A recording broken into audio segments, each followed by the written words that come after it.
Registra tu casillero gratis en Estados Unidos. No importa en qué país te encuentres, envía lo que desees a tus seres queridos en Venezuela, porque con K-Export no existen fronteras. Menciona en nuestra sede de Estados Unidos que nos viste en Factores de Poder y obtendrás un 10% de descuento en tu primer envío. Te invitamos a formar parte de nuestra gran familia K-Export. Déjalo todo en nuestras manos. Regresamos con Agárrate. Si quieres una cita con el mejor estilista del sur de la Florida, que es Calogero Tramonte, hazla a través de su página web, que es turred.com. Aunque él también tiene una aplicación y yo le recomiendo, que es Turred, porque por la aplicación tú puedes hacer el seguimiento a todos los tratamientos que te hagas con Calogero. Haz la cita con anticipación y una vez que la tengas, trata de ser puntual.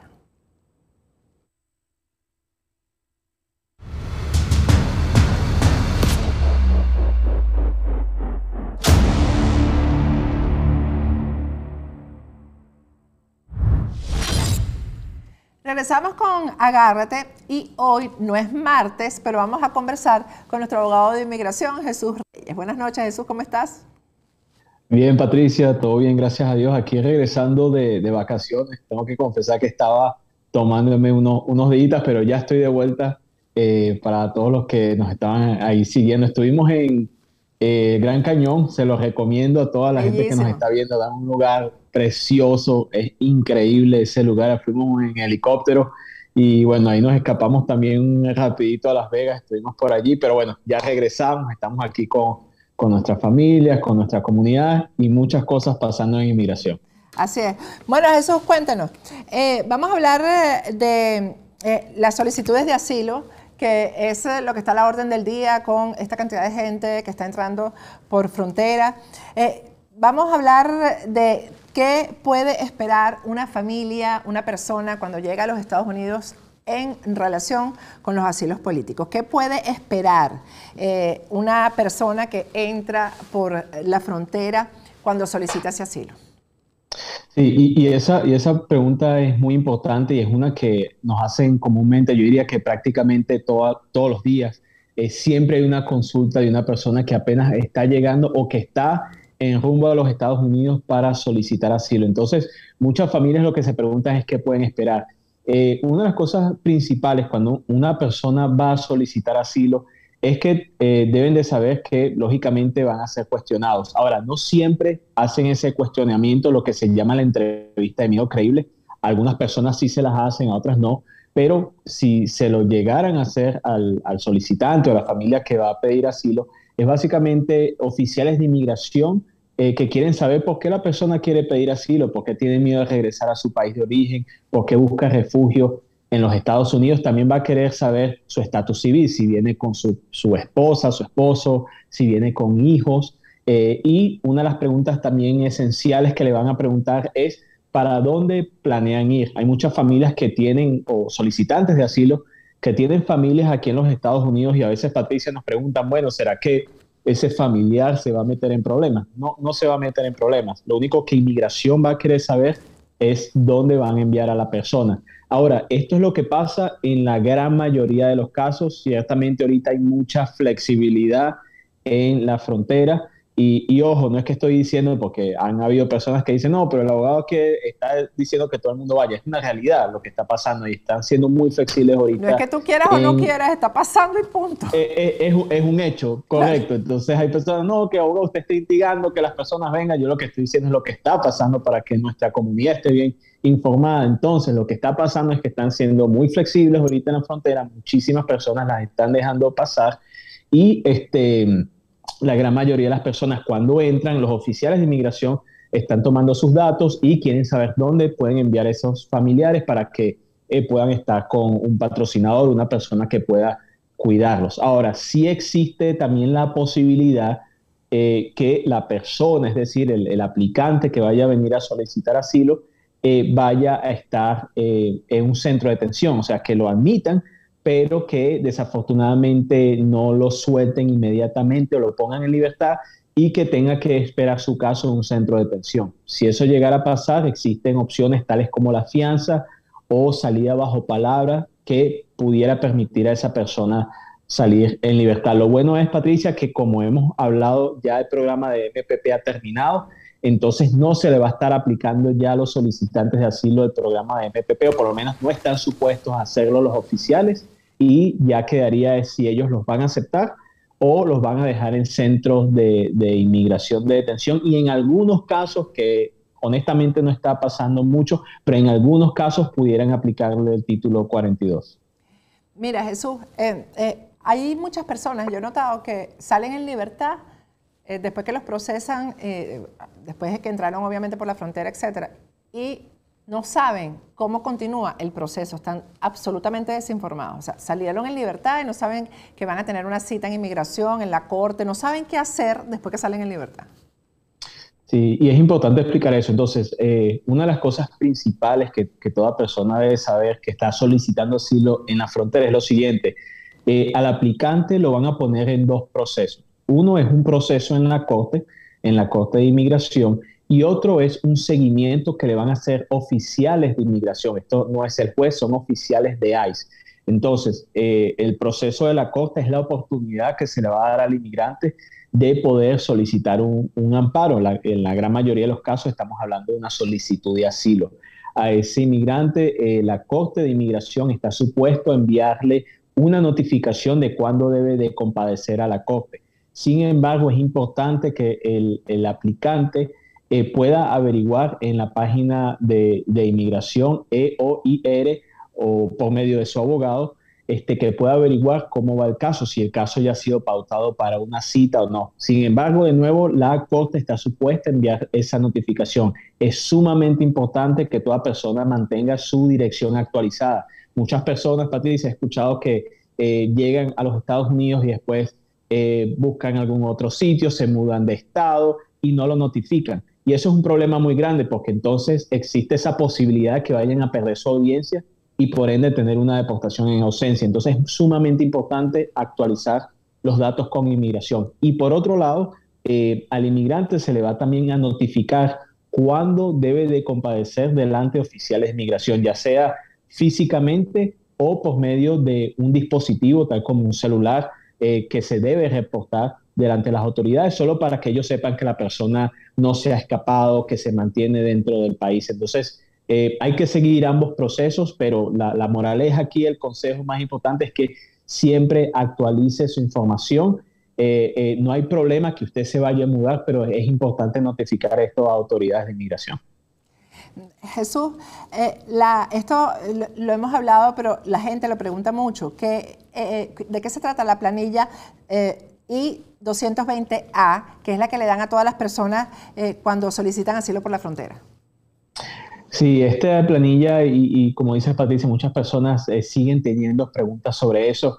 Y yo diría una de las razones que las personas están muy confundidas es por lo que le dicen otras personas. Hay gente que le dice, no, eso es la que te van a hacer la entrevista de miedo creíble.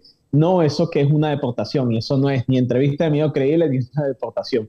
Eso es simplemente una orden de seguimiento. Cuando una persona sale con la I-220A, que viene siendo Order of Recognizance, o cuando una persona sale bajo palabra, es una manera en la cual oficiales de inmigración le hacen seguimiento a ese inmigrante y a esa familia inmigrante para asegurarse que ellos están aquí en el país, que están siguiendo todas las restricciones, las expectativas de inmigración. Pero es solo eso, es un seguimiento. ¿Y cómo hacen ellos ese seguimiento? Bueno, muchas veces lo hacen, como expliqué ahora, por medio de un dispositivo. A veces le ponen a las personas un GPS, y a veces las personas tienen que reportarse físicamente a una dirección, a una oficina de inmigración. Es importante aclarar lo siguiente: hay personas que dicen, bueno, abogado, tengo entendido que ese es el parol y puedo aplicar al permiso de trabajo por eso. No por esa planilla. Si es la I-220A, que quiere decir Order of Recognizance, o salir bajo palabra, desafortunadamente las personas no pueden aplicar al permiso de trabajo basado en eso. Sin embargo, si el solicitante somete una solicitud de asilo y espera el tiempo reglamentario, los 150 días, allí es cuando ese solicitante sí puede aplicar a su permiso de trabajo y número de seguro social. Jesús, las personas a veces tienen miedo de patrocinar a alguien que entra por la frontera. ¿Tiene riesgo patrocinar, es decir, ser la persona, digamos, responsable del que ingresa por la frontera? Sí, generalmente no hay un riesgo y la razón es porque hay diferentes tipos de patrocinadores.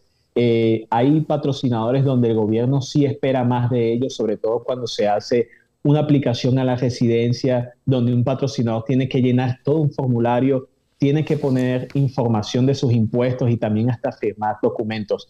Este tipo de patrocinador es diferente porque este patrocinador lo que asume es la responsabilidad de cuidar temporalmente a ese inmigrante que está viniendo por la frontera, pero esa persona, y sabemos que aunque la gran mayoría de las familias inmigrantes son personas trabajadoras y son personas buenas, sí hay personas que no lo son y desafortunadamente cometen delitos y cometen crímenes. Esto no necesariamente va a repercutir con ese patrocinador. Sin embargo, sí recomiendo que las personas tengan cuidado con eso, que si van a patrocinar a alguien, si se comprometan a ayudar a ese migrante. Es un compromiso que asume la persona, entonces que tengan mucho cuidado con quiénes son estas personas que ellos van a estar patrocinando. Un inmigrante en una corte de inmigración, ¿qué le espera a ese inmigrante? Sí, entonces la pregunta de oro, y aquí ya con la respuesta que vamos a dar estoy seguro que voy a responder la mitad de las consultas que tenemos, y es eso, o sea, ¿qué espero? O sea, me llegó la carta de la cita con el juez, Dios mío, me van a deportar ahí mismo, eso es lo que me están diciendo. Y digo eso echando un poco de broma, pero es la verdad, muchas personas piensan que es así, y no es así. Cuando una persona está en un proceso de corte, se le está dando la oportunidad a ese aplicante de poder demostrar su caso. Y esto normalmente involucra lo que es dos audiencias de inmigración, ya sean dos o tres a veces, pero por lo general son dos audiencias, una general, una final, y se le va a dar chance a ese aplicante de poder demostrar su caso. En la primera audiencia no se decide en sí el caso, lo que se habla es de ciertos temas legales preliminares. Se habla de cuánto tiempo va a durar el caso, de qué se va a tratar el caso, los cargos que tiene el gobierno contra la persona, qué amparo se va a estar presentando delante de la Corte de Inmigración, pero en sí no hay una decisión. Ahora, un dato muy importante, hay personas, y me lo preguntan yo creo que todas las semanas, es: abogado, a mí me han dicho que yo no tengo que ir con abogado, yo puedo ir solo, no hay problema. Y como he hablado muchísimas veces, y no necesariamente por ser abogado, por una razón muy concreta. Cuando una persona va sin representación, esto tiene un efecto contra el permiso de trabajo de la persona. Y me explico. Cuando una persona solicita un asilo y la llaman a una audiencia de inmigración y esa persona no va preparada con su abogado, es decir, la persona va y dice, juez, yo necesito más tiempo, yo no estoy preparado. Normalmente es cierto que el juez va a decir, perfecto, no hay problema, le vamos a pautar la fecha para otro día. Pero el efecto legal es que si usted no tiene un permiso de trabajo y aplicó o ya aplicó al asilo, eso congela el reloj del permiso de trabajo. Es decir, que tuviera que esperar hasta la otra audiencia para que comience el reloj del permiso de trabajo y tomaría mucho más tiempo poder aplicar a un permiso de trabajo. Ese es el primer inconveniente. El segundo, lógicamente, Patricia, esto es algo serio, es un asunto legal. No queremos que una persona vaya a perder su caso o vaya a decir algo que la vaya a perjudicar. Por eso, ya sea un abogado privado o sin fines de lucro, con quien sea, pero que sea una persona que lo pueda representar y sepa guiarlo en este laberinto legal que es una corte de inmigración.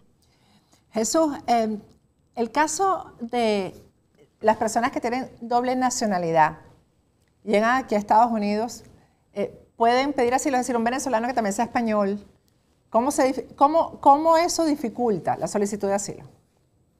Ciertamente la dificultad, lo que sí es cierto es que no necesariamente quiere decir que esa persona no pueda aplicar al asilo y hasta obtener un asilo político. De hecho, tenemos muchos clientes que, gracias a Dios, hemos podido ayudar y que aún así, con doble nacionalidad, hemos podido ayudarlos en sus casos. Muchos de esos lo hemos ganado. Ahora, no quiere decir que son fáciles. Y la razón por la que no es fácil es la siguiente. Para esos casos hay que demostrar que la persona fue víctima de persecución en ambos países.